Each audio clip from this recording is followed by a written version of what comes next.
Hi students, today let me discuss about interest on drawings under product method. This problem for 6 marks. Sahana and Sania are partners in a firm. Sahana's drawings for the year 2016 and 2016 to 17 are given as under. See, ನೀವೇನು ಮಾಡಬೇಕು ಅಂತಂದರೆ amounts ಕೊಟ್ಟಿರ್ತಾರೆ ಮತ್ತು dates ಕೊಟ್ಟಿರ್ತಾರೆ. ನೀವು ಕರೆಕ್ಟಾಗಿ ಡೇಟ್ಸನ್ನ calculate ಮಾಡ್ಕೋಬೇಕು. First of all ನೀವು ಪ್ರಾಬ್ಲಮಲ್ಲಿ ರೇಟ್ ಆಫ್ ಇಂಟ್ರೆಸ್ಟ್ ಎಷ್ಟಿದೆ ಅಂತ ನೋಡ್ಕೊಳ್ಳಿ ಡ್ರಾಯಿಂಗ್ಸ್ಗೆ, ಮತ್ತು ಇಯರ್ ಎಂಡಿಂಗ್ ಯಾವ ಎಂಡಿಂಗ್ ಡೇಟ್ ಕೊಟ್ಟಿದ್ದಾರೆ ಅಂತ ನೋಡ್ಕೊಳ್ಳಿ. ಆಮೇಲೆ ಫಾರ್ಮುಲಾ ಚೆನ್ನಾಗಿ ಗೊತ್ತಿರಬೇಕು. ಫಾರ್ಮುಲಾ ಮರಿಬೇಡಿ ಯಾವುದೇ ಕಾರಣಕ್ಕೂ. ಇಲ್ಲಿ ಫಾರ್ಮುಲಾ ಇದೆ ನೋಡಿ, total product into rate into 1/12. This is a formula, don't forget, under product method. Okay, product method ಕೊಟ್ಟರೆ ಈ ಫಾರ್ಮುಲಾನ ಅಪ್ಲೈ ಮಾಡಬೇಕಾಗತ್ತೆ. ಮತ್ತು ಡೇಟ್ ಅವ್ರು ಕೊಟ್ಟಿರೋ ಡೇಟ್ ಪ್ರಕಾರ first column date, second column amount, next ನಾವು ಕ್ಯಾಲ್ಕುಲೇಟ್ ಮಾಡಬೇಕು.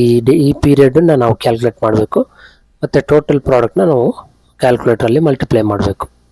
ಈ ಕಾಲಮು ಮತ್ತು ಈ ಕಾಲಮು ಇಲ್ಲಿ ಕೊಟ್ಟಿದ್ದಾರೆ 2 ಇಂಟು 3, ಅಂದರೆ ಈ ಕಾಲಮ್ಮು ಮತ್ತು ಈ ಕಾಲಮ್ ಎರಡನ್ನು ಮಲ್ಟಿಪ್ಲೈ ಮಾಡಬೇಕು. ಫಸ್ಟ್ ಒಂದು ತೊಗೋಣ, ತುಂಬ easy my dear students. 4000 rupees ಇದೆ. 1/6/2016 ಅಂತ ಇದೆ. 6 ಅಂದರೆ ಜೂನ್ ಅಲ್ವಾ, ಜೂನ್ 1/6/2016. ಅಮೌಂಟು 4000 ಅವ್ರು ಆಲ್ರೆಡಿ ಕೊಟ್ಟಿರೋ ಪ್ರಕಾರ 4000 ತೊಗೊಳ್ಳೋಣ. 6 ತನಕ ಇದೆ, ಅಂದರೆ ಇಲ್ಲಿ 1 ಅಂತ ಇರೋದ್ರಿಂದ ಈ 6 ಕೌಂಟ್ ಆಗುತ್ತೆ. ಓಕೆನಾ, 6 ಕೌಂಟ್ ಮಾಡಿಕೊಂಡು ಅಪ್ ಟು ನೀವು ಮಾರ್ಚ್ ತನಕ ಕ್ಯಾಲ್ಕುಲೇಟ್ ಮಾಡಬೇಕು. ಓಕೆನಾ, June, July, August, September, October, November, December, ಜನವರಿ, ಫೆಬ್ರವರಿ, ಮಾರ್ಚ್, ಟೋಟಲ್ಲು 10 ತಿಂಗಳಾಗುತ್ತೆ. ಓಕೆನಾ, ಜೂನಿಂದ ನೆಕ್ಸ್ಟ್ ಇಯರು ಮಾರ್ಚ್ ತನಕ 10 ತಿಂಗಳಾಗುತ್ತೆ. ಓಕೆನಾ, ಅದನ್ನು ಮರಿಬೇಡಿ. ಸೊ ಅದನ್ನು 10 ಅಂತ ಬರ್ಕೊಳ್ಳಿ ಇಲ್ಲಿ. ಆಮೇಲೆ 39 ಅಂತ ಇದೆ. ಸೊ ಆ 9ನ ಬಿಟ್ಬಿಡ್ಬೇಕು. ನೆಕ್ಸ್ಟು 10ಇಂದ ಲೆಕ್ಕ ಹಾಕ್ಕೋಬೇಕು. ಓಕೆನಾ, 10ಇಂದ ಲೆಕ್ಕ ಹಾಕ್ಕೊಂಡ್ರೆ 10, 11, 12, ಜನವರಿ, ಫೆಬ್ರವರಿ, ಮಾರ್ಚ್, 6 ಮಂತ್ಸ್ ಬರುತ್ತೆ.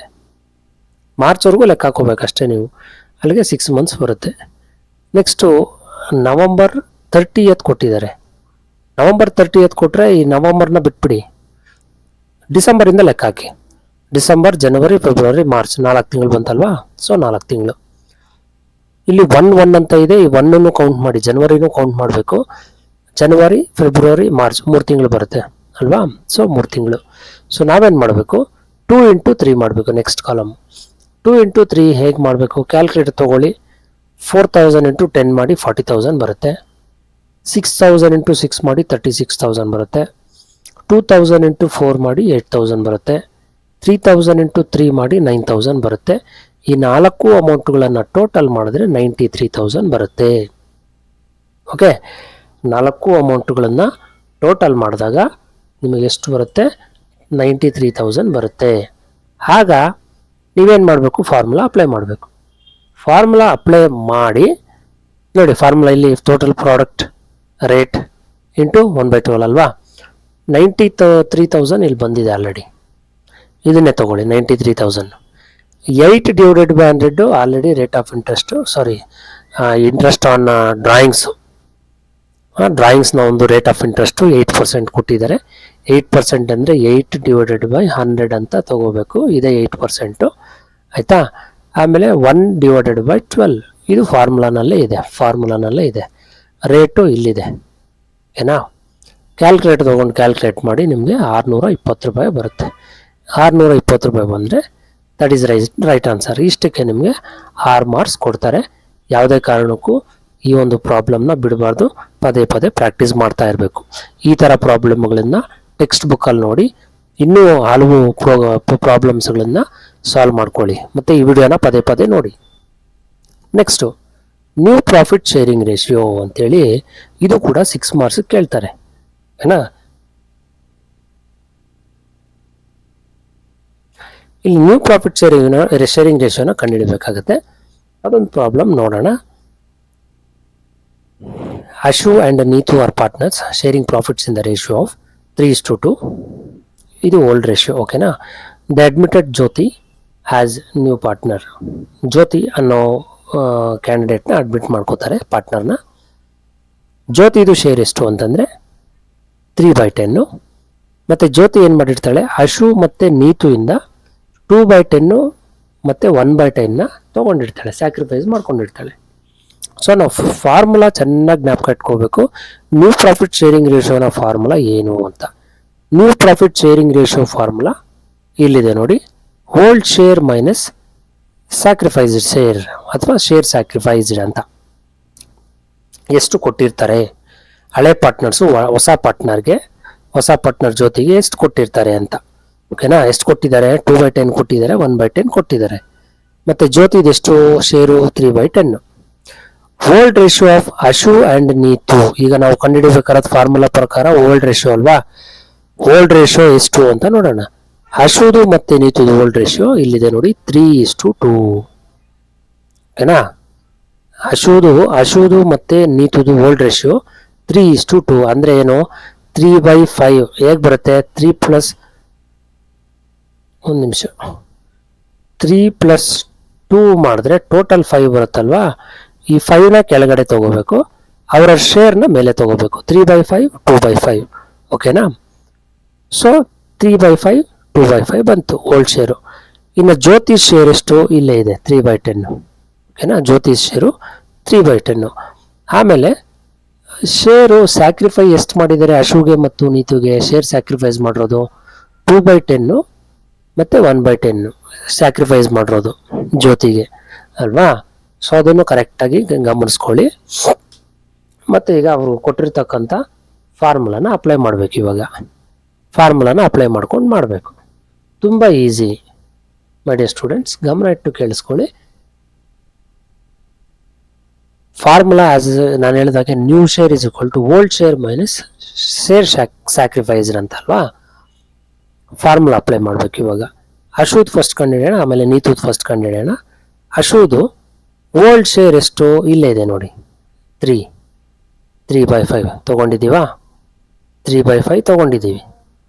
ಆಮೇಲೆ ಶೇರ್ ಸ್ಯಾಕ್ರಿಫೈಸ್ ರೇಷಿಯೋ ಎಷ್ಟು, ಅಶುದು ಶೇರ್ ಸ್ಯಾಕ್ರಿಫೈಸ್ಡು 2/10 ಇಲ್ಲಿದೆ ನೋಡಿ, 2/10 ತೊಗೊಂಡಿದ್ದೀವಿ. ಎರಡನ್ನೂ ನಾವು ಹೇಗೆ ಕ್ಯಾಲ್ಕುಲೇಟ್ ಮಾಡಬೇಕು ಅಂತ ನೋಡೋಣ. ಇಲ್ಲಿ 5 10 ಅಂತ ಇದೆ ಅಲ್ವಾ. ನಾವೇನು ಮಾಡಬೇಕು, ಇದನ್ನು 10ಗೆ ಕನ್ವರ್ಟ್ ಮಾಡ್ಕೋಬೇಕು. ಎರಡನ್ನೂ ನಾವು 10ಗೆ ಕನ್ವರ್ಟ್ ಮಾಡ್ಕೋಬೇಕು. ಇಲ್ಲಿ 10ಕ್ಕೆ 2 ಇದ್ದರೆ 5ಕ್ಕೆ 3 ಇದೆ. ಇಲ್ಲಿ 10ಗೆ ಎರಡನ್ನೂ 10ಕ್ಕೆ ಕನ್ವರ್ಟ್ ಮಾಡಿಕೊಂಡ್ರೆ ಇದರಲ್ಲೇನೂ ಬದಲಾವಣೆ ಆಗಲ್ಲ. ಬದಲಾವಣೆ ಆಗೋದು ಇದರಲ್ಲಿ 3/5 ಬದಲಾವಣೆ ಆಗುತ್ತೆ, ಓಕೆನಾ. ಸೊ ನೋಡೋಣ ಈಗ 10ಕ್ಕೆ 2 ಆದರೆ ಇಲ್ಲಿ 10ಕ್ಕೆ 2 ಆದರೆ 5ಕ್ಕೆ ಇಲ್ಲಿ 3 ಇದೆ. ಸೊ ಇದನ್ನು ಡಬಲ್ ಮಾಡಿದಾಗ ಇಲ್ಲಿ 6 ತಾನೇ ಆಗುತ್ತೆ. ಅರ್ಥ ಮಾಡ್ಕೋಬೇಕು. ಇಲ್ಲಿ ಈಗ ನಾವು 10ಗೆ ಕನ್ವರ್ಟ್ ಮಾಡ್ಕೋಬೇಕು ಎರಡನ್ನು. ಇದನ್ನ 10 ಮಾಡಿದಾಗ ಇದು ಡಬಲ್ ಆಗುತ್ತೆ. 5ರಿಂದ 10 ಡಬಲ್ ಆಯಿತು ಅಂತಂದರೆ ಇದು ಡಬಲ್ ಆಗುತ್ತಲ್ವಾ, 6. ಇಲ್ಲಿ ಬರ್ದಿದ್ದಾರೆ ನೋಡಿ 6. ಮತ್ತು ಇದರಲ್ಲಿ ಏನು ಬದಲಾವಣೆ ಇರಲ್ಲ, ಚೇಂಜಸ್ ಇರಲ್ಲ, 2ಕ್ಕೆ 2 ಇರಬೇಕು. ಆಗ 6 - 2 = 4. 4/10 ಆಯಿತು, ಓಕೆನಾ. ಇದು ಕ್ಲಿಯರು, 4/10 ಇದು ಕ್ಲಿಯರು. ಆಮೇಲೆ ಇಲ್ಲಿ ನೋಡಿ, ಮತ್ತೆ ಇಲ್ಲಿ 2/5 ಅಂತ ಇದೆ. ಇದು ಓಲ್ಡ್ ಶೇರು 2/5 ನೋಡಿ, ಇಲ್ಲಿದೆ ನೋಡಿ, ಯಾರ್ದು, ನೀತುದು ಓಲ್ಡ್ ರೇಷಿಯೋ 2/5 ಇಲ್ಲಿದೆ ನೋಡಿ, 2/5. ಈ 2/5ನ ತಗೋಬೇಕು. ಮತ್ತು ಶೇರ್ ಸ್ಯಾಕ್ರಿಫೈಸ್ಡ್ 1/10 ಇಲ್ಲೇ ಇದೆ ನೋಡಿ, 1/10 ನೀವು ಬರ್ಕೊಂಬಿಡ್ಬೇಕು. ಇಲ್ಲಿ ಆಲ್ರೆಡಿ ಬರ್ಕೊಂಡಿರ್ತೀರಾ 2/10 1/10 ಅಂತ. 2/5 ಓಲ್ಡ್ ರೇಷಿಯೋ, 1/10 ಸ್ಯಾಕ್ರಿಫೈಸ್ ರೇಷಿಯೋ. ಈಗ ಎರಡನ್ನೂ ನಾವು 10ಗೆ ಕನ್ವರ್ಟ್ ಮಾಡ್ಕೊಳ್ಳೋಣ. 10ಕ್ಕೆ ಕನ್ವರ್ಟ್ ಮಾಡ್ಕೊಂಡಾಗ 5ಕ್ಕೆ 2 ಇದೆ, ಅಂದರೆ 10ಕ್ಕೆ ಎಷ್ಟಾಗುತ್ತೆ, 4 ಆಗುತ್ತೆ. ಮೈನಸ್ ಇಲ್ಲಿ 10ಕ್ಕೆ 1 ಇರೋದ್ರಿಂದ ನಾವೇನು ಕನ್ವರ್ಟ್ ಮಾಡ್ಕೊಳ್ಳೋದು ಬೇಡ, 3/10 ಆಗುತ್ತೆ, ಓಕೆನಾ. 4/10 3/10. ಅದಾದಮೇಲೆ ಈಗ ಇಲ್ಲಿ 4/10 ಇಲ್ಲಿ ಬಂದಿದೆ, 1 3/10 ಇಲ್ಲಿ ಆಲ್ರೆಡಿ ಬಂದಿದೆ. ಇಲ್ಲಿ 3/10 ಆಲ್ರೆಡಿ ಇಲ್ಲಿ ಕೊಟ್ಟಿರ್ತಕ್ಕಂಥ ರೇಷಿಯೋ. ನಾವು ಜ್ಯೋತಿನ ಅಡ್ಮಿಟ್ ಮಾಡ್ಕೋಬೇಕಾದ್ರೆ ಜ್ಯೋತಿದು ಶೇರು 3/10. ಸೊ ಫೈನಲ್ ಆಗಿ ನಾವು 10 ತೆಗೆದಾಕ್ಬಿಟ್ರೆ, ಕೆಳಗಡೆ ಇರೋ 10 ತೆಗೆದಾಕಿದ್ರೆ ರೇಷಿಯೋ ಎಷ್ಟು ಬರುತ್ತೆ? 4:3:3 ಅಂತ ಬರುತ್ತೆ.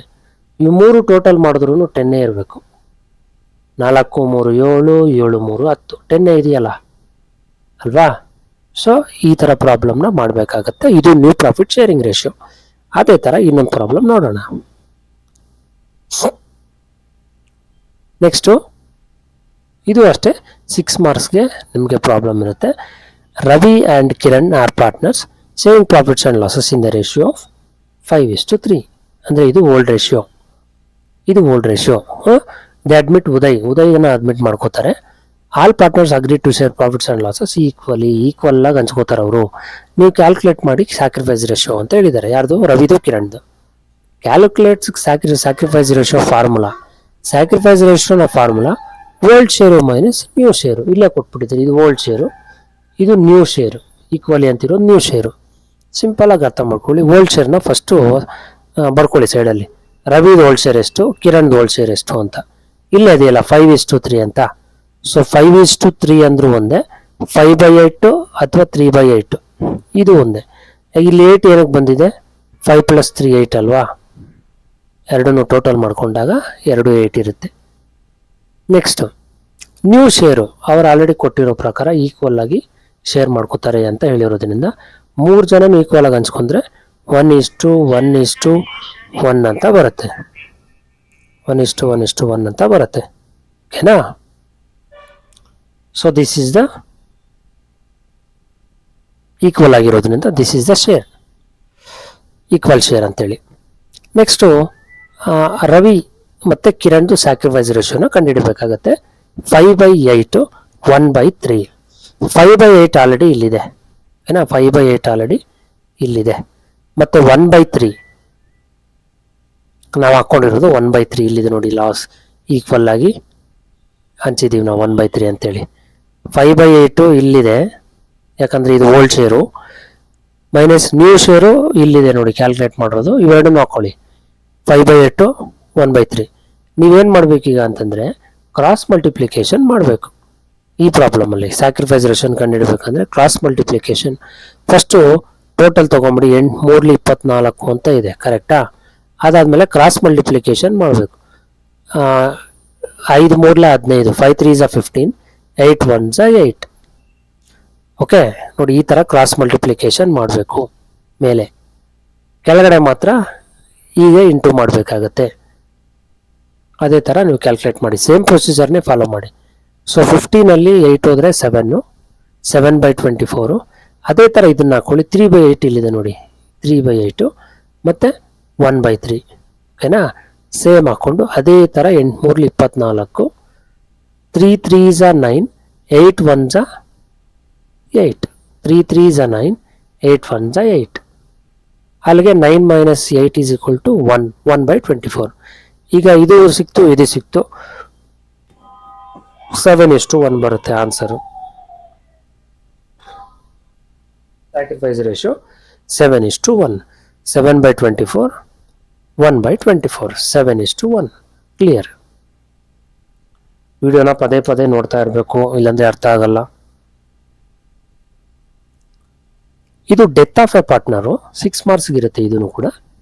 ಡೆತ್ ಆಫ್ ಎ ಪಾರ್ಟ್ನರು ಅಂದರೆ ಯಾರು ಡೆತ್ ಆಗಿರ್ತಾರೆ ಅವ್ರದ್ದು ಮಾತ್ರ ಅಕೌಂಟನ್ನು ಮಾಡಬೇಕಾಗತ್ತೆ, ಅವ್ರದ್ದು ಕ್ಯಾಪಿಟಲ್ ಅಕೌಂಟ್ ಮಾಡಬೇಕಾಗತ್ತೆ. ಇಲ್ಲಿ ಪುನೀತು, ಪಂಕಜ್, ಪ್ರಕಾಶ್ 3 ಜನ ಇದ್ದಾರೆ. ಪ್ರಕಾಶು ತೀರೋಗ್ತಾರೆ, ಡೈಡ್ ಆಗ್ತಾರೆ. ಅವ್ರದ್ದು ಡೀಟೇಲ್ಸು, ಕಂಪ್ನಿದು full details, over all details ಕೊಟ್ಟಿರ್ತಾರೆ. ಇಲ್ಲಿರೋದು ABC ಅನ್ನೋ ಪಾಯಿಂಟು ಪ್ರಕಾಶ್ದು ಡೀಟೇಲ್ಸ್ ಕೊಟ್ಟಿರ್ತಾರೆ. ನೋಡೋಣ. ಅಷ್ಟಕ್ಕೆ ಕ್ಯಾಶ್ ಔಟ್ ಬ್ಯಾಂಕ್ ಇದೆ, ಸ್ಟಾಕ್ ಇದೆ, ಡೆಟಾರ್ಸ್ ಇದೆ, ಇನ್ವೆಸ್ಟ್ಮೆಂಟ್ಸ್ ಇದೆ, ಫ್ಯೂಚರ್ ಫರ್ನಿಚರ್ಸ್ ಇದೆ, ಬಿಲ್ಡಿಂಗ್ಸ್ ಇದೆ, ಕ್ರೆಡಿಟಾರ್ಸ್ ಇದೆ, ಅವ್ರ ಅಕೌಂಟ್ಸ್, ಕ್ಯಾಪಿಟಲ್ ಅಕೌಂಟ್ಸು 3 ಮೆಂಬರ್ಸ್ದು ಇದೆ, ರಿಸರ್ವ್ ಫಂಡ್ 50,000 ಇದೆ. ಟೋಟಲ್ ಓವರ್ ಆಲ್ ಎರಡನ್ನೂ ಟ್ಯಾಲಿ ಮಾಡಿದಾಗ 3,50,000 ಬರುತ್ತೆ. 3,50,000 ಬರುತ್ತೆ. ಸೊ ನಮಗೆ ಈಗ ಯಾರು ಡೆತ್ ಆಗಿದ್ದಾರೆ ಆ ಡೆತ್ ಆಗಿರ್ತಕ್ಕಂಥ ಪಾರ್ಟ್ನರ್ನ ಡೀಟೇಲ್ಸ್ ಕೊಟ್ಟಿದ್ದಾರೆ. ಒಂದು ಸಲ ಹೇಳ್ಬಿಡ್ತೀನಿ ನಿಮಗೆ. ಡಿಸೀಸ್ಡ್ ಪಾರ್ಟ್ನರ್ನ ಒಂದು ಪ್ರಾಫಿಟನ್ನು ಕಂಡುಹಿಡೀರಿ. ಡೆತ್ ಆಗಿರೋ ತನಕ ಪ್ರಾಫಿಟ್ನ ಕಂಡುಹಿಡೀರಿ. ಯಾವ ಒಂದು ಆಧಾರದ ಮೇಲೆ ಅಂದರೆ ಪ್ರೀವಿಯಸ್ ಇಯರ್ ಪ್ರಾಫಿಟ್ ತೊಗೊಳ್ಳಿ ಅಂತ ಹೇಳಿದ್ದಾರೆ. ಓಕೆ, ಅದು ಮುಂದೆ ಹೇಳ್ತೀನಿ ನಿಮಗೆ. ಮತ್ತು ಅವ್ರು ಗುಡ್ ವಿಲ್ನ ಕ್ಯಾಲ್ಕುಲೇಟ್ ಮಾಡಿ ಅಂತ ಹೇಳಿದ್ದಾರೆ. 3 years purchase of average last 4 years profit ಅಂತೇಳಿ ಅದು ಕೂಡ ಕ್ಯಾಲ್ಕುಲೇಷನ್ ಇದೆ, ಹೇಳ್ಕೊಡ್ತೀನಿ. ಆ 4 years ಪ್ರಾಫಿಟ್ ಅಂತ ಕೊಟ್ಟಿದ್ದಾರಲ್ವ ಇಲ್ಲಿ, 4 years ಪ್ರಾಫಿಟ್ಟು, ಆ 4 years ಯಾವುದು 4 years ಯಾವುದು 13, 14, 14, 15, 15, 16, 16, 17 ಆಯಿತಾ. ನೋಡಿ ಈ 4 yearsನು ನಾವು ನೋಡ್ಕೊಳ್ಳೋದಾದರೆ 80,000, 50,000, 40,000,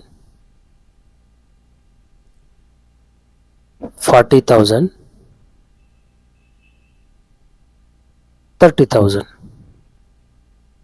ಎಲ್ಲ ಟೋಟಲ್ ಮಾಡಬೇಕು ನಾವು. ಇವಾಗ ಟೋಟಲ್ಲು ಎಷ್ಟು ಬರುತ್ತೆ ಅಂತೇಳಿ 88 ಟು 13 ಮತ್ತು 4, 17 ಮತ್ತು 32 lakh ಬರುತ್ತೆ. 30,000, 40,000, 50,000, 80,000. Okay, 8, 13, 13, 4, 17, 17, 3, 10, 2 lakh. 2 lakh 4 ವರ್ಷದ್ದು 2 lakh ಬಂತು. ಓಕೆ, ಇರಲಿ, ಇದು ಹಾಗೆ ನಾನು ನಿಮ್ಗೆ ಹೇಳ್ಕೊಡ್ತೀನಿ, ಜ್ಞಾಪಕ ಇಟ್ಕೊಂಡಿರಿ, ಸೈಡಲ್ಲೆಲ್ಲಾದರೂ ಬರ್ಕೊಂಡಿರಿ. ಓಕೆನಾ. ಸೊ ಆಮೇಲೆ ಲಾಸ್ಟ್ ಪಾಯಿಂಟ್ ಕೊಟ್ಟಿದ್ದಾರೆ ಅವರು, ಲಾಸ್ಟ್ ಪಾಯಿಂಟಲ್ಲಿ ಕೊಟ್ಟಿದ್ದಾರೆ ಡ್ರಾಯಿಂಗ್ಸ್ದು ಅಮೌಂಟು 10,000 ಕೊಟ್ಟಿದ್ದಾರೆ. ಅಂದರೆ ಅವ್ನು 10,000 ರುಪೀಸ್ ಡ್ರಾ ಮಾಡಿದ್ದಾನೆ ಅಂತ. ಮತ್ತು ಇಂಟ್ರೆಸ್ಟ್ ಆನ್ ಕ್ಯಾಪಿಟಲ್ ಅವನಿಗೆ 12% ಕೊಡಿ ಅಂತ ಹೇಳಿದ್ದಾರೆ. ಈಗ ಪ್ರಕಾಶ್ದು ಕ್ಯಾಪಿಟಲ್ ಅಕೌಂಟ್ ಪ್ರಿಪೇರ್ ಮಾಡಿ ಅಂತ ಹೇಳಿದ್ದಾರೆ. ವೆರಿ ವೆರಿ ಈಸಿ, ನೀವು ತಲೆನೇ ಕೆಡಿಸ್ಕೊಳ್ಬೇಕಾಗಿಲ್ಲ. ಅವರು ಡೀಟೇಲ್ಸ್ ಏನು ಕೊಟ್ಟಿದ್ದಾರೆ ಅದರ ಪ್ರಕಾರ ನೀವು ಮಾಡ್ಕೊಂಡು ಹೋಗ್ಬಿಟ್ರೆ ಮುಗೀತು. ಇಲ್ಲಿ ಸೊಲ್ಯೂಷನ್ ಕೂಡ ಇದೆ ನೋಡಿ. ಬೈ ಬ್ಯಾಲೆನ್ಸ್ ಬ್ರಾಡ್ ಡೌನ್ ಅನ್ನೋದೇನು ಅಂತಂದರೆ, ಈ 40,000 ಏನು ಅನ್ನೋದು ಅಂತಂದರೆ ಕ್ಯಾಪಿಟಲ್ಲು. ಈ ಬೈ ಬ್ಯಾಲೆನ್ಸ್ ಬ್ರಾಡ್ ಡೌನ್ ಏನು, ಸತ್ತೋಗಿರ್ತಕ್ಕಂಥ ಡೈಡ್ ಆಗಿರ್ತಕ್ಕಂಥ ವ್ಯಕ್ತಿಯ ಕ್ಯಾಪಿಟಲ್. ಪ್ರಾಬ್ಲಮ್ನ ನೀವು ಒಂದ್ಸಲ ಬರ್ಕೊಂಡಿರಬೇಕು. ಓಕೆ, ನೋಡಿ ಇಲ್ಲಿ ಕ್ಯಾಪಿಟಲ್ ಅಂತ ಬರ್ತಿದ್ದೀನಿ, ಇಲ್ಲಿ 40,000 ಇದೆಯಾ, ಇಲ್ಲಿ 40,000 ಇದೆಯಾ, ಪ್ರಕಾಶ್ದು ಇದೆ ಅಲ್ವಾ. ಸೊ ಇದನ್ನು ಬರೀಬೇಕು, 40,000ನ ಬರೀಬೇಕು. ಓಕೆ, ಅದಾದಮೇಲೆ ನೆಕ್ಸ್ಟು ರಿಸರ್ವ್ ಫಂಡು 10,000 ಅಂತ ಇದೆ ಅಲ್ವಾ.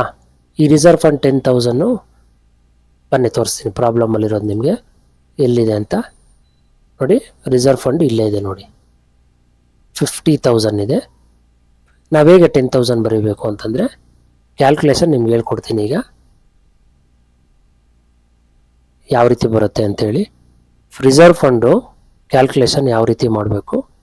50,000 ಇದೆ ಅಲ್ವಾ, 50,000 ಇದ್ದರೆ ಈಗ ಡೆತ್ ಆಗಿರ್ತಕ್ಕಂಥ ಪಾರ್ಟ್ನರ್ನ ಒಂದು ಶೇರ್ ನೋಡ್ಕೋಬೇಕು. ಇಲ್ಲಿ ಇದೆ ನೋಡಿ 2:2:1 ಅಂತ ಇದೆಯಲ್ವಾ. ನಾವು ಡೆತ್ ಆಗಿರೋ ಪಾರ್ಟ್ನರ್ದು 1/5 ತೊಗೋಬೇಕು, 1/5 ತೊಗೋಬೇಕು. 2, 2, 2, 1 ಅಂದರೆ ಟೋಟಲ್ 5 ಆಯ್ತಲ್ಲ, 1/5 ತೊಗೋಬೇಕು. ಓಕೆ, ನೆಕ್ಸ್ಟು ರಿಸರ್ವ್ ಫಂಡ್ನ ನಾನು ಹೇಳ್ಕೊಡ್ತೀನಿ ಈಗ. 50,000 ಇಂಟು 1/5 ಮಾಡಿದಾಗ 5 1s 5 10s. ಓಕೆನಾ. ಸೊ ರಿಸರ್ವ್ ಫಂಡು 10,000 ಬರುತ್ತೆ.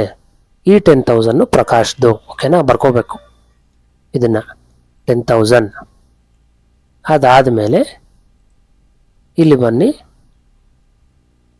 ನಿಮಗೆ ಗೊತ್ತಿರೋ ಪ್ರಕಾರ ಕ್ಯಾಪಿಟಲ್ ಆಯಿತು, ರಿಸರ್ವ್ ಫಂಡ್ ಆಯಿತು, ಸಸ್ಪೆನ್ಸ್ ಅಕೌಂಟು 3,000 ಬಂದಿದೆ. ಹೇಗೆ ಸಸ್ಪೆನ್ಸ್ ಅಕೌಂಟ್ 3,000 ಬಂತು ಅನ್ನೋದು ನೋಡೋಣ. ಸಸ್ಪೆನ್ಸ್ ಅಕೌಂಟ್ 3,000 ಹೇಗೆ ಬಂತು ಅಂತಂದರೆ, ಇಲ್ಲಿ ಅಡ್ಜಸ್ಟ್ಮೆಂಟ್ ಕೊಟ್ಟಿದ್ದಾರೆ ಅವರು. 2016 ಮತ್ತು 17ದು ಬೇಸ್ ಆಗಿ ತೊಗೊಳ್ಳಿ ಪ್ರಾಫಿಟ್ನ ಅಂತ ಹೇಳಿದ್ದಾರೆ ಅವರು. ಓಕೆನಾ, ಈ ಪಾಯಿಂಟ್ ನೋಡಿ. ಈ share of profit up to the date of death calculated on the previous year profit. Previous year profit ಎಷ್ಟಿದೆ, 30,000 ಇದೆ. 30,000 ಮೇಲೆ ಕ್ಯಾಲ್ಕುಲೇಷನ್ ಮಾಡಬೇಕು ಸಸ್ಪೆನ್ಸ್ ಅಕೌಂಟ್ನ. 30,000 ಡಿವೈಡ್ ಬೈ 1/5, 5 1s 5 6 6,000 ಆಯಿತು. ಮತ್ತು ಅವನು ಎಷ್ಟು ದಿನ ಬದುಕಿದ್ದ, 6/12, 6 ತಿಂಗಳು ಬದುಕಿದ್ದ. 30th ಸೆಪ್ಟೆಂಬರ್ ಅಂದರೆ ಲೆಕ್ಕ ಹಾಕಿ, ಏಪ್ರಿಲಿಂದ ಎಷ್ಟು ತಿಂಗಳು ಬದುಕಿದ್ದ ಅವನು. April, May, June, July, August, September 6 ತಿಂಗಳು ಬದುಕಿದ್ದ. ಹೌದಾ? ಸೊ ಅದಕ್ಕೆ 6 ತಿಂಗಳು ಬದುಕಿರೋದ್ರಿಂದ 6/12 ತಗೋಬೇಕು. ಸೊ ಇಲ್ಲಿ 6000 ಬಂತಲ್ವಾ, 6 1s 6 2s 2 1s 2 3000s 6000. So answer is 3000. ಮತ್ತೆ ಇನ್ನೊಂದ್ಸಲ ನೋಡ್ಬೇಕು, ನೀವು ರಿವೈಸ್ ಮಾಡಿ ನೋಡ್ತಾ ಇರಬೇಕು. ಸೊ ಅಲ್ಲಿಗೆ 3000 ಬರುತ್ತೆ ಆನ್ಸರು. ಈ 3000ನ ನಾನು ಇಲ್ಲಿ ತಗೋತೀನಿ, ಇಲ್ಲಿ 3000ನ ಇಲ್ಲಿ ತಗೋತೀನಿ, ಇಲ್ಲಿ ನೋಡಿ. ಓಕೆನಾ? Suspense by profit and loss suspense account 3000 ಇಲ್ಲಿದೆ. 3000ನ ಇಲ್ಲಿ ತಗೊಂಡಿದ್ದೀವಿ. ಆಮೇಲೆ ಇಲ್ಲಿ ಗುಡ್ ವಿಲ್ನ ನಾವು ಕ್ಯಾಲ್ಕುಲೇಟ್ ಮಾಡಬೇಕು. ಓಕೆನಾ? ಯಾಕೆ ಅಂತಂದರೆ ಇಲ್ಲಿ ಕ್ರೆಡಿಟ್ ಸೈಡ್ ಏನೇನು ಕೊಡಬೇಕು ಎಲ್ಲ ಕೊಟ್ಬಿಡ್ಬೇಕು, ಡೆಬಿಟ್ ಸೈಡ್ ಏನೇನು ಅವನ ಹತ್ರ ತೊಗೊಳ್ಬೇಕು ಅದನ್ನೆಲ್ಲ ವಾಪಸ್ ತೊಗೋಬೇಕು. ಸೊ ಇಲ್ಲಿ ನಾವು ಕ್ರೆಡಿಟ್ ಸೈಡ್ ಏನು ಮಾಡ್ತಾ ಇದ್ದೀವಿ, ಎಲ್ಲ ಅವ್ನಿಗೆ ಏನೇನು ಕೊಡಬೇಕು ಕೊಡ್ತಾ ಇದ್ದೀವಿ. ಗುಡ್ ವಿಲ್ಲು ಅವನಿಗೆ ನಾವು ಕೊಡಬೇಕು. ಸತ್ತೋಗಿರ್ತಕ್ಕಂಥ ಪ್ರಕಾಶ್ಗೆ ಗುಡ್ ವಿಲ್ಲು ನಾವು ಕೊಡಬೇಕು. ಇದು ಕ್ಯಾಲ್ಕುಲೇಷನ್ ಇಲ್ಲೇ ಇದೆ ನೋಡಿ, ಸಿಂಪಲ್ ಆಗಿ ಗುಡ್ ವಿಲ್ ಯಾವ ಥರ ಕ್ಯಾಲ್ಕುಲೇಟ್ ಮಾಡೋದು ಅಂತ ನೋಡಿಸ್ತೀನಿ ನಿಮಗೆ. ನೋಡಿ, ಪ್ರಕಾಶ್ದ ಶೇರ್ ಆಫ್ ಗುಡ್ ವಿಲ್ಲು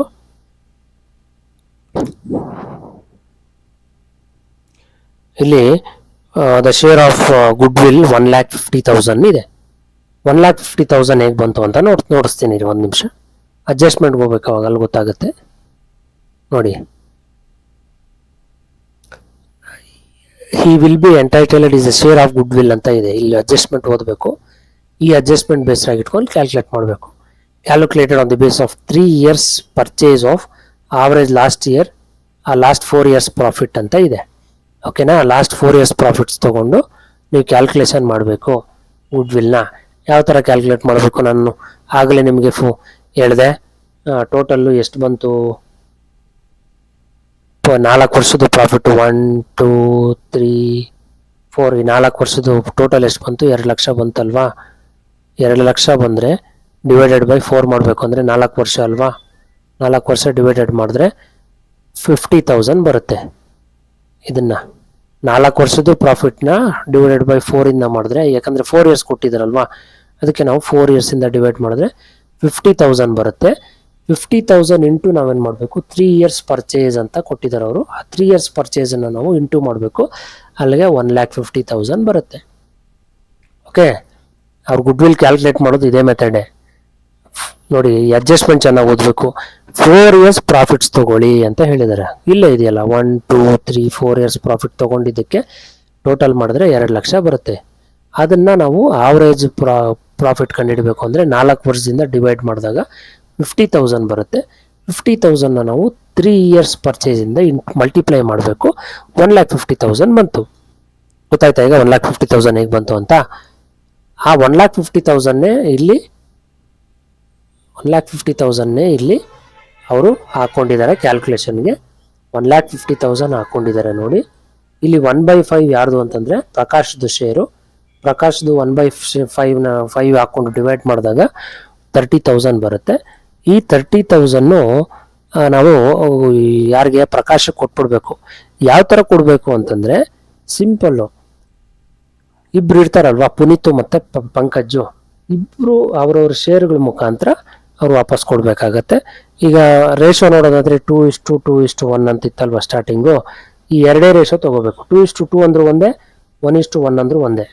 ಇವರಿಬ್ಬರದು, ಪುನೀತ್ದು ಮತ್ತು ಪ್ರಕಾಶ್ದು ಗೇನ್ ರೇಷೋ ಕಂಡುಹಿಡ್ಕೊಂಡು ಗುಡ್ ವಿಲ್ನ ಸಮವಾಗಿ ಹಂಚಬೇಕು. ಈಗ ಗುಡ್ ವಿಲ್ ಬಂದಿರೋದು 30,000 ಅಲ್ವಾ ಇಲ್ಲಿ. ಇದನ್ನು ನಾವು ಈಕ್ವಲಾಗಿ 1/2 ಮಾಡಿದ್ರೆ ಎಷ್ಟು ಬರುತ್ತೆ? 15,000 ಬರುತ್ತಲ್ವಾ. 15,000 ಬಂತಲ್ವಾ, ಏನಾ? 1:1 ಮಾಡಿದಾಗ 50,000 ಬಂತು. ಇಲ್ಲಿ ತೊಗೊಂಡಿದ್ದೀವಿ ನೋಡಿ, ಓಕೆನಾ? ಈ ರೀತಿ ನಾವು ಗುಡ್ ವಿಲ್ನ ಶೇರ್ ಮಾಡಬೇಕು. ಇನ್ನು ಲಾಸ್ಟ್ ಒನ್ ನಾವೇನು ಮಾಡಬೇಕು, ಇಂಟ್ರೆಸ್ಟ್ ಆನ್ ಕ್ಯಾಪಿಟಲ್ ಅಂತ ಇದೆ. ಇಂಟ್ರೆಸ್ಟ್ ಆನ್ ಕ್ಯಾಪಿಟಲ್ಲು ಹೇಗೆ ಕ್ಯಾಲ್ಕುಲೇಟ್ ಮಾಡೋದು? ಕ್ಯಾಪಿಟಲ್ ಮೇಲೆ ಕೊಡಬೇಕು. ಇಲ್ಲಿ 2,400 ಇದೆ. ಹೇಗೆ 2,400 ಬಂತು ಅಂತ ನೀವು ಚೆನ್ನಾಗಿ ತಿಳ್ಕೊಬೇಕು. ಇವಾಗ ಬನ್ನಿ ಡೈರೆಕ್ಟ್ ನಾವು ಕ್ಯಾಪಿಟಲ್ಗೆ ಹೋಗ್ಬಿಡೋಣ. ಕ್ಯಾಪಿಟಲ್ ಎಷ್ಟಿದೆ ನೋಡಿ, 40,000 ಇದೆಯಾ ಪ್ರಕಾಶ್ದು. ಈ 40,000 ಮೇಲೆ ಅವ್ರು ಹೇಳಿರೋ ಪ್ರಕಾರ ಇಲ್ಲಿ 12% ಇದೆಯಾ, 12%ನೇ ಮಾಡಬೇಕು ನಾವು. ನಾನು ಮಾಡ್ತೀನಿ ನೋಡಿ. ಇಂಟ್ರೆಸ್ಟ್ ಆನ್ ಕ್ಯಾಪಿಟಲ್ ಯಾವ ಥರ ಮಾಡಬೇಕು, ಇಂಟ್ರೆಸ್ಟ್ ಆನ್ ಕ್ಯಾಪಿಟಲ್ಲು ನೋಡಿ, 40,000 ಅವ್ರ ಕ್ಯಾಪಿಟಲ್ ಅಲ್ವಾ ಪ್ರಕಾಶ್ದು, 12% ಅವ್ರ ಕ್ಯಾಪಿಟಲ್ ಆದರೆ 12% ರೇಟ್ ಆಫ್ ಇಂಟ್ರೆಸ್ಟ್ ಆದರೆ, ಮತ್ತು ಅವನು ಎಷ್ಟು ತಿಂಗಳು ಬದುಕಿದ ಅನ್ನೋದು ಕೂಡ ಇಂಪಾರ್ಟೆಂಟ್ ಅಲ್ವಾ. 6/12 2020 ಕ್ಯಾನ್ಸಲ್ ಆಯಿತಾ, 12 ಕ್ಯಾನ್ಸಲ್ ಆಯಿತಾ, 6 4 24 2400 ಬಂತು ಆನ್ಸರು. ಕರೆಕ್ಟ್ ಇಲ್ಲ ನೋಡ್ಕೊಳ್ಳಿ ಒಂದ್ಸಲ. 2400 ಬಂದಿರಬೇಕು, ಬಂದಿದೆ ಅಲ್ವಾ 2400, ಇಷ್ಟೇ ತೊಗೋಬೇಕು. ಓಕೆನಾ, 2400 ತೊಗೋಬೇಕು. ಇನ್ನೊಂದ್ಸಲ ಬರ್ಕೊಂಬಿಡಿ. ಇಂಟ್ರೆಸ್ಟ್ ಆನ್ ಕ್ಯಾಪಿಟಲ್ಲು ಇದು ಅವ್ರ ಕ್ಯಾಪಿಟಲ್, ಪ್ರಕಾಶದ ಕ್ಯಾಪಿಟಲ್ಲು 12% ಇಲ್ಲಿ ಕೊಟ್ಟಿದ್ದಾರೆ ನೋಡಿ, 12% ಇಲ್ಲಿ ಕೊಟ್ಟಿದ್ದಾರೆ. ಅದಾದಮೇಲೆ 6/12 ಅವರು ಎಷ್ಟು ದಿನ ಬದುಕಿದ್ರು, ಎಷ್ಟು ತಿಂಗಳು ಬದುಕಿದ್ರು ಅಂತ, 6 ತಿಂಗಳು ಬದುಕಿದ್ರು 6/12ನ ತೊಗೋಬೇಕು. ಸೊ ಇಂಟ್ರೆಸ್ಟ್ ಆನ್ ಕ್ಯಾಪಿಟಲ್ಲು 2400 ಆಗುತ್ತೆ. ಆಮೇಲೆ ಈ ಲಾಸ್ಟು ಡ್ರಾಯಿಂಗ್ಸ್ ಅಂತ ಇದೆ, 10,000 ಹಾಕ್ಕೊಂಡಿದ್ದಾರೆ. ಏನಕ್ಕೆ ಡೆಬಿಟ್ ಸೈಡ್ ಹಾಕ್ಕೊಂಡಿದ್ದಾರೆ ಅಂತಂದರೆ, ಪ್ರಕಾಶ್ ಹತ್ರ ಅವರು ತೊಗೋಬೇಕು ವಾಪಸ್ಸು, ಡ್ರಾಯಿಂಗ್ ಮಾಡಿರೋ ಅಮೌಂಟ್ನ ವಾಪಸ್ ತೊಗೋಬೇಕು. ಇದೆಲ್ಲ ಅವ್ರಿಗೆ ಪ್ರಕಾಶ್ಗೆ ಕೊಡಬೇಕು, ಮನೆಗೆ ಕೊಟ್ಟು ಕಳಿಸ್ಬೇಕು ಇಷ್ಟು ಅಮೌಂಟು. ಓಕೆ, ಇದು ಮಾತ್ರ 10,000 ಮಾತ್ರ ಅವನ ಹತ್ರ ತೊಗೋಬೇಕು. ಓಕೆ, 10,000 ಮಾತ್ರ. ಸೊ ಡ್ರಾಯಿಂಗ್ಸ್ 10,000 ಎಲ್ಲಿದೆ, ಇಲ್ಲಿದೆ ನೋಡಿ. 10,000 ಡ್ರಾಯಿಂಗ್ಸ್ ಮಾಡಿದ್ದಾನೆ ಅಂತ ಕೊಟ್ಟಿದ್ದಾರೆ ಅವರು. 10,000 ಡ್ರಾಯಿಂಗ್ ಮಾಡಿರೋದು, 10,000ನ ನಾವು ತೊಗೊಂಡಿದ್ದೀವಿ ಇಲ್ಲಿ. ಅದಾದಮೇಲೆ ಈಗ ನಾವು ಕ್ಲೋಸ್ ಯಾವ ರೀತಿ ಮಾಡಬೇಕು ಅಂತಂದರೆ, ಸಿಂಪಲ್ಲು, ಚೆನ್ನಾಗಿ ಗಮನ ಇಟ್ಕೊಳ್ಳಿ. ಫಸ್ಟು ಈ ಕಡೆ ಜಾಸ್ತಿ ಇರುತ್ತೆ, ಎಲ್ಲ ಅಮೌಂಟ್ಸು ಟೋಟಲ್ ಮಾಡಿಬಿಡಿ. ಇಲ್ಲಿರೋ ಎಲ್ಲ ಅಮೌಂಟು ಟೋಟಲ್ ಮಾಡಿದ್ರೆ 85,400 ಬರುತ್ತೆ. ಸೇಮ್ ಅಮೌಂಟ್ನ ಇಲ್ಲಿ ಹಾಕ್ಕೊಬೇಕು, 85,400. ಈ 85,400ಇಂದ 10,000ನ ಲೆಸ್ ಮಾಡಿ 75,400 ಬರುತ್ತೆ. ಇಷ್ಟು ಅಮೌಂಟು ಬ್ಯಾಲೆನ್ಸಿಂಗ್ ಫಿಗರ್ ಆಗುತ್ತೆ. ಪ್ರಕಾಶ್ಗೆ ಇಷ್ಟು ಅಮೌಂಟ್ ಕೊಟ್ಟು ಮನೆಗೆ ಕಳಿಸ್ಬೇಕು ಅಂತ ಅರ್ಥ. 75,400ನ ಅವನಿಗೆ, ಪ್ರಕಾಶ್ಗೆ, ಅಥವಾ ಪ್ರಕಾಶ್ ಎಕ್ಸಿಕ್ಯೂಟರ್ಸ್ ಯಾರು ಇರ್ತಾರೆ ಅವ್ರಿಗೆ ಕೊಟ್ಟು ಕಳಿಸ್ಬೇಕು ಅಂತ. ಓಕೆ ಸ್ನೇಹಿತರೆ, ಎಲ್ಲ ವೀಡಿಯೋಸ್ನ ಪದೇ ನೋಡ್ತಾ ಇರ್ಬೇಕು ನೀವು. ಓಕೆ, ಪದೇ ನೋಡ್ತಾ ಇದ್ರೆ ಅರ್ಥ ಆಗೋದು. ಏನೋ ಡೌಟ್ಸ್ ಇದೆ ನಾನು ಕಾಲ್ ಮಾಡಿ ಕ್ಲಾರಿಫೈ ಮಾಡ್ತೀನಿ. ಓಕೆ, ಚೆನ್ನಾಗಿ ಪ್ರಾಕ್ಟೀಸ್ ಮಾಡಿ. 6 ಮಾರ್ಕ್ಸು ಕಂಪಲ್ಸರಿಯಾಗಿ ಬರ್ತಕ್ಕಂಥ ಕ್ವಶನ್ಸ್ ಇವು. ಚೆನ್ನಾಗಿ ಪ್ರಾಕ್ಟೀಸ್ ಮಾಡಿ, ಇದೇ ಪ್ಯಾಟ್ರನಲ್ಲೇ ಇರುತ್ತೆ, ಪ್ರಾಕ್ಟೀಸ್ ಮಾಡಿ. ಈ ಪ್ರಾಬ್ಲಮ್ನ ಹೇಳ್ಕೊಟ್ಟಿದ್ದೀನಲ್ಲ, ಈ ಪ್ರಾಬ್ಲಮ್ ನೋಡಿಕೊಂಡು ನಿಮ್ಮ ಟೆಕ್ಸ್ಟ್ ಬುಕ್ಕಲ್ಲಿರೋ ಬೇರೆ ಪ್ರಾಬ್ಲಮ್ಸ್ಗಳನ್ನು ಕೂಡ ಟ್ರೈ ಮಾಡಿ, ನೀವು ಪ್ರಾಕ್ಟೀಸ್ ಮಾಡಿ. ಇದೇ ಪ್ರಾಬ್ಲಮ್ ಬರುತ್ತೆ ಅಂತ ಫಿಕ್ಸ್ ಆಗಬೇಡಿ. ಇದೊಂದು ಪ್ಯಾಟ್ರನ್ ಹೇಳ್ಕೊಟ್ಟಿದ್ದೀನಿ ನಿಮಗೆ, ಈ ಥರ ಬೇರೆ ಪ್ರಾಬ್ಲಮ್ಸ್ಗೂ ಟ್ರೈ ಮಾಡಿ. ಅವಾಗ ನಿಮಗೆ ತುಂಬ ಫಾಸ್ಟಾಗಿ ಕಲಿತೀರಾ ನೀವು. ಓಕೆ, ಚೆನ್ನಾಗಿ ಪ್ರಾಕ್ಟೀಸ್ ಮಾಡಿ. ನೆಕ್ಸ್ಟ್ ಕ್ಲಾಸಲ್ಲಿ ಮೀಟ್ ಮಾಡೋಣ.